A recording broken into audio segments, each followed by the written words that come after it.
안녕하세요. 반갑습니다. 리치고의 김기현입니다. 자, 오늘도 제가 최근 시황 데이터를 가지고 현재 부동산 시장의 수급이 어떠한지, 그 다음에 거래 동향이 어떠한지 체크해 보도록 하겠습니다. 그리고 이제 많은 분들이 좀 착각을 하시는 게 있는데, 그게 뭐냐면은 제가 부동산 시장을 전망을 하는 거랑 제가 주간 단위로 이렇게 시황을 하는 거는 완전히 다른 얘기입니다.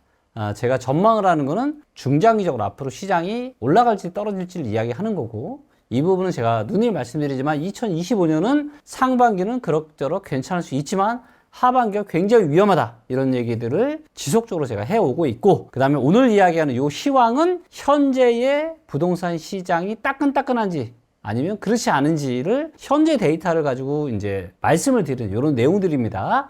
그렇기 때문에 전망과 시황은 절대 혼돈하는 일이 없으셨으면 좋겠습니다. 자, 지금 부동산 시장의 지금 데이터를 보니까 최신 데이터가 언제냐면요, 2월 12일에 토지거래 허가가 해제가 됐죠. 그리고 그 다음 주, 그래서 본격적으로 토지거래 허가가 해제된 이후에 부동산 시장의 상황을 보여주는 거고요. 자, 이 데이터를 보니까요, 야, 이게 아주 이상합니다. 지금 시장이. 뭐냐, 강남만 지금 따끈따끈하고 나머지 시장은 별로 그렇게 좋지가 못한 상황입니다. 그래서 유독 강남 부동산 시장만 지금 활활 타오르는 이런 흐름이 나오고 있고, 여기에는 토지거래 허가가 해제가 굉장히 강력하게 작동을 했다, 그렇게 좀 보시면 될 것 같습니다. 안녕하세요. 새벽하늘 김태훈입니다. 지금 부동산 경매 시장은 무려 20년 만에 찾아온 최고의 호황기로 접어들고 있다는 사실 여러분들 알고 계신지 모르겠습니다. 지금 부동산 시장이 매우 혼란스럽죠. 이 시기가 바로 부동산 경매를 통해서 내 집 마련과 함께 최고의 수익을 누릴 수 있는 그런 기회가 된다는 사실 여러분들 꼭 명심하고 계셔야 합니다. 부동산 경매 물건이 폭발적으로 늘어나고 있습니다. 자, 이 시기에 좋은 물건들이 너무 넘쳐나는데 부동산 경매는 너무 어렵다라고 놓아버린다면 여러분들은 매우 좋은 기회를 그냥 흘려 보내시는 거겠죠. 그래서 이번 무료로 진행되는 히든 멘토 시간에는 부동산 경매에 대한 권리 분석, 초보분이라고 해도 전혀 어려울 게 없게끔 설명을 해 드릴 거고요. 시세보다 저렴하게 내 집 마련을 하고 또 어떤 시기에 또 매도를 해야 되는지 그런 타이밍까지도 아낌없이 설명해 드리도록 하겠습니다. 자, 이번 히든 멘토 무료 강의에서는요, 경매 권리 분석, 기초적인 권리 분석부터 시작해서 물건을 선정을 하고 입찰하는 방법까지, 그리고 현재의 부동산 분위기와 함께 내가 입찰가를 어느 정도로 선정을 해야 할 것인지까지 그런 노하우들을 아낌없이 모두 공개해 드리도록 하겠습니다. 자, 리치고 경매 옥션 여러분들 보셨나 모르겠습니다. 그 내용을 보시면 정말 알토란 같은 정보들이 많이 있는데요, 어떻게 여러분들이 활용을 해야 될지, 그리고 더 중요한 거는 무료로 5만원 상당의 1개월 이용권을 모든 분들께 드리도록 하겠습니다. 자, 기대하셔도 좋습니다. 고정 댓글을 보시면은요, 여러분들이 무료로 신청하실 수 있는 링크가 있습니다. 지금 바로 신청하십시오.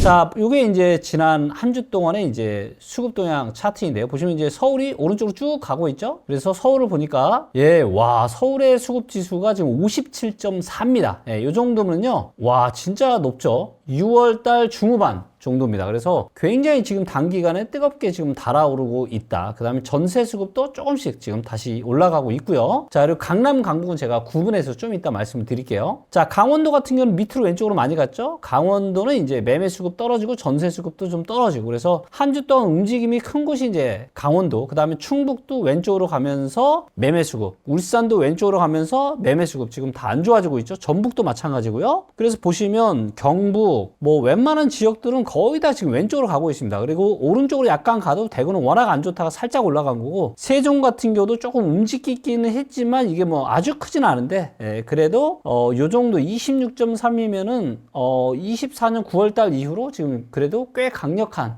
매매 쪽에 수급이 조금 좋아지고 있는 이런 상황이다라고 좀 보실 수 있으면 됩니다. 그리고 나머지 지역들은요, 거의 매매 수급이 좋아지지 못했어요. 경기도 같은 경우도 보시면 어때요? 경기도도 거의 지금 변화가 없죠. 그 다음에 인천 같은 경우도 보겠습니다. 인천도 거의 변화가 없어요. 자, 무슨 얘기예요? 지금 전국의 대부분이 지금 시장 상황이 못한데 어디만 지금 따끈따끈하냐? 서울만 지금 따끈따끈한 상황이 지금 유지가 되고 있다. 서울 혼자 한참 오른쪽에 있죠. 그래서 서울의 지금 수급 시장이 전국에서 가장 좋고 가장 따끈하다. 자, 그러면 이걸 이제 강남이랑 강북이랑 나눠서 한번 보도록 하겠습니다. 자, 지역 세분화로 들어가면 이제 보시면 어때요? 강남 11개구가 여기 있죠. 그래서 강남만 지금 유독 뜨거운. 그래서 강남은 벌써 와 68.5입니다. 이 정도면요. 6월 말보다 더 뜨거워요. 6월 말 7월 초 사이 정도 됩니다. 근데 작년이 굉장히 뜨거웠잖아요. 그래서 이 토지거래 해제가 풀리게 되면서 굉장히 뜨겁게 시장이 매매 시장이 달아오르고 있다. 그리고 여기에 속으시면 안 되죠. 오히려 이런 패턴들이 나왔을 때 지금은 중장기적으로 봤을 때 매도하기에 좋은 타이밍이지 이 토지 거래하기 때문에 올라타자? 이거는 진짜 위험한 겁니다. 여러분들 꼭 명심하시고요. 아마 몇 개월 뒤면 아마 확실하게 느끼실 수 있으실 겁니다. 자, 그러면 강북도 조금 좋아지고 있는데 강북은 그쵸? 온도가 많이 약하죠. 자, 그래서 서울이 굉장히 전국에서 가장 뜨거운데 결국에는 강남 때문에 뜨겁다라는 게 명확하게 데이터로 확인되고 있고요. 수도권 같은 경우는 전반적으로 보면 수도권도 약간은 좋아졌지만 그쵸? 그렇게 뜨겁지는 못한 상황이고 5대 광역시나 6대 광역시 보시면 여전히 시장 상황이 좋지 못하고 기타 지방도 어때요?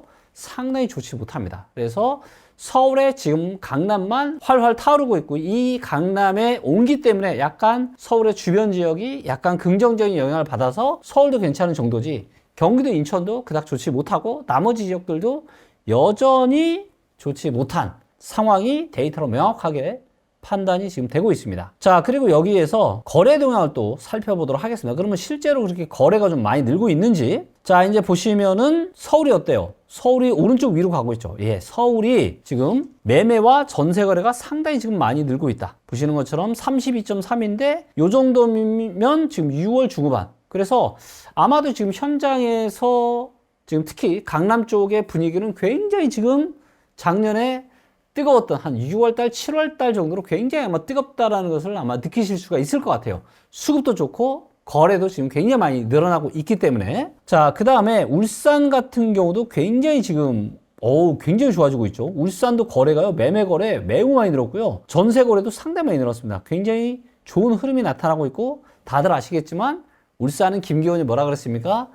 데이터에 근거해서 앞으로 좋아질 가능성이 아주 많은 지역이다. 이런 얘기 제가 누누이 말씀드려왔죠. 자, 그 다음에 눈에 또 띄는 지역이 지금 세종인데요. 세종도 거래가 지금 매매 거래 꽤 많이 늘었고요. 전세 거래도 조금 증가했습니다. 자, 경남 쪽도 마찬가지입니다. 경남도 매매와 전세 거래가 눈에 띌 만큼 상당히 지금 좋아지고 있죠. 그리고 경남 시장도 제가 앞으로 좋아질 가능성이 높다 이런 이야기 지금 하고 있죠. 자, 인천 같은 경우도 거래가 지금 꽤 늘었습니다. 수급은 그렇게 좋아지는 않는데 거래 자체가 상당히 늘고 있다. 그래서 이거를 보면은 아니 수급은 그렇게 좋지 못한 것 같은데 전반적으로 지금 서울, 울산, 세종, 경남 이런 데는 지금 매매와 전세 거래가 둘 다 지금 상당히 많이 증가를 좀 하고 있다. 시장의 에너지가 뭔가 지금 뜨끈뜨끈해지고 있다라는 게 확인이 되고 있고요. 그 다음에 대구도 어때요? 대구도 지금 매매 거래 조금 늘고 전세 조금 늘었습니다. 그래서 살짝 조금씩 기운 내는 이런 흐름이고 부산 같은 경우도 어때요? 부산도 조금 침체에서 좀 벗어나는 그래서 여전히 거래가 좀 부진한 지역도 있지만 그래도 여러 꽤 지역들에서 지금 거래가 매매나 전세나 둘 다 증가하면서 상황이 좀 좋아지고 있는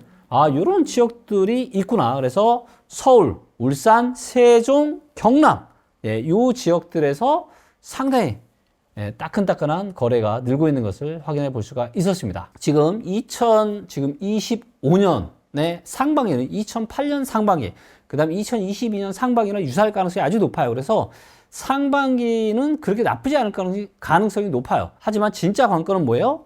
하반기가 문제가 될 겁니다. 그렇기 때문에 지금 또 자칫 특히 고평가된 서울이나 강남에 이렇게 내 집 마련하는 거는 굉장히 위험하실 수 있으시니까. 근데 아마 우리 일반인 분들은 잘 모르다 보니까 그러면 도대체 언제 떨어지는 거야? 지친다 지쳐. 나 언제 사야 돼? 이렇게 생각하시는 분들이 있고 그러다 보니까 뭐예요? 이분들이 영끌을 하는 겁니다. 자, 그럼 반대로 지금 거래량이 늘어난다는 얘기는 뭐예요? 판다는 사람도 많은 건데 그러면 한 번만 입장 바꿔 생각해 보십시오. 이분들이 과연 지금 왜 팔까요? 그리고 이분들은 언제 샀을까요? 지금 가격보다 훨씬 더 싸게 샀을 가능성이 아주 높을 겁니다. 그렇죠? 그래서 내가 사려고 하는 지금 가격보다 훨씬 더 싸게 샀던 분들이 지금 판다? 뭔가 이유가 있겠죠. 그렇기 때문에 이런 속임수 패턴에 절대 속지 마시고 데이터에 근거해서 여러분들의 소중한 부동산 자산 관리 잘 하셨으면 좋겠습니다. 감사합니다.